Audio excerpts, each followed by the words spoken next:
Hi, and welcome to Watch It Played. My name is Rodney Smith, and in this video, we're going to learn the 2- or 4-player game, Quoridor, designed by Mirko Marchesi and published by Gigamic, who helped sponsor this video.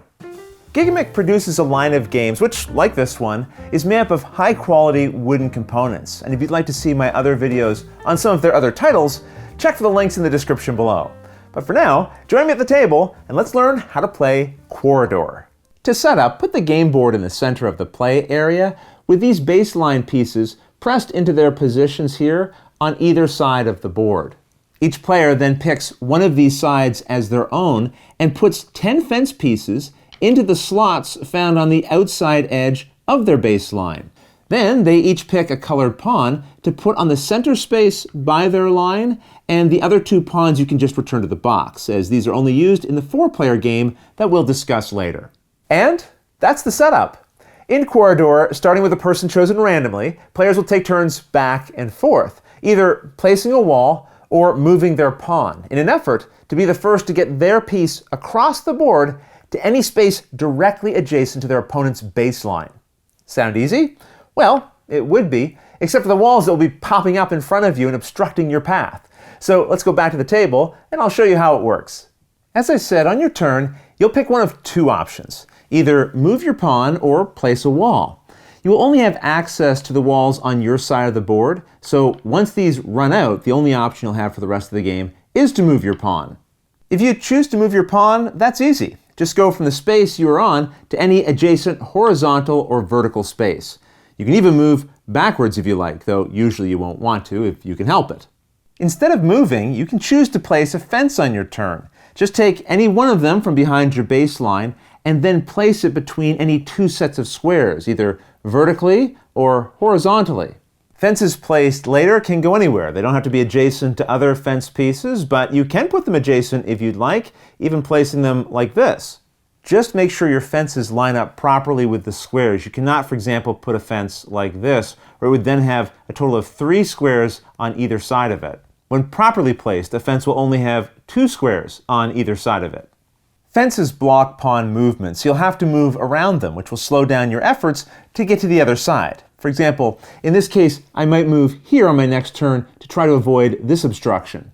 The only other rule about placing fences is that you cannot place one in such a way that it would completely block access to an opponent's back line. For example, this light-colored pawn is just trying to get to any one of these spaces, and their opponent has done a pretty good job of making that difficult by creating this line of fences. They're now going to have to travel back here and then down this narrow corridor to get to this space. But this also means that no player can place a fence in this position, because then the light-colored pawn would have no way of getting to their objective, so this fence would have to go somewhere else. If 2 pawns are ever face to face and a wall doesn't separate them, then you may move your pawn forward by jumping over your opponent into the space on the other side of them. Now, if there had been a fence behind the opponent, let's say like this, then this is the one situation where you're allowed to move diagonally. So for example, I could move to any one of these spaces like normal, or diagonally to either this space or this one over here. Now, if a wall is on one side of your opponent's pawn like this, then that would block a diagonal move in this direction. So instead, if I wanted to go diagonally, I'd have to go over here. With those rules for movement understood, the game will continue with turns going back and forth, with players either placing fences or moving their pawn, until eventually one of the players gets their pawn to any one of the 9 spaces next to their opponent's baseline. As soon as that happens, they are declared the winner. I mentioned that the game can be played with 4 players, and in that case, each person is given 5 fences and all 4 sides of the board are used, along with all 4 of the pawns, with each person placing their piece in the center space of the side that they are seated next to. So again, the players here are each trying to get to the opposite side from where they started from. So this pawn is trying to get to any space over here, and this pawn is trying to get to any space over here, and vice versa. Otherwise, the game is played mostly the same as we've already learned, with players taking turns in order going around and around the table, with one additional rule. You can never jump over more than 1 pawn at a time. In other words, if I was face to face with this pawn, I couldn't jump over both of these, but I could still jump diagonally to here or here. And again, remember, the only time you can move diagonally in the game is when you are face to face with another pawn and there is a wall, or in this case, another pawn behind it. And that's everything you need to know to play Quoridor.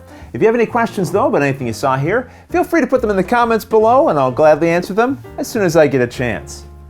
You'll also find forums for discussion, pictures, other videos, and lots more over on the games page at Board Game Geek, and I'll put a link to that in the description below. And if you found this video helpful, please consider giving it a like, subscribing, and clicking that little bell icon so you get a notification anytime we post a new video. But until next time, thanks for watching.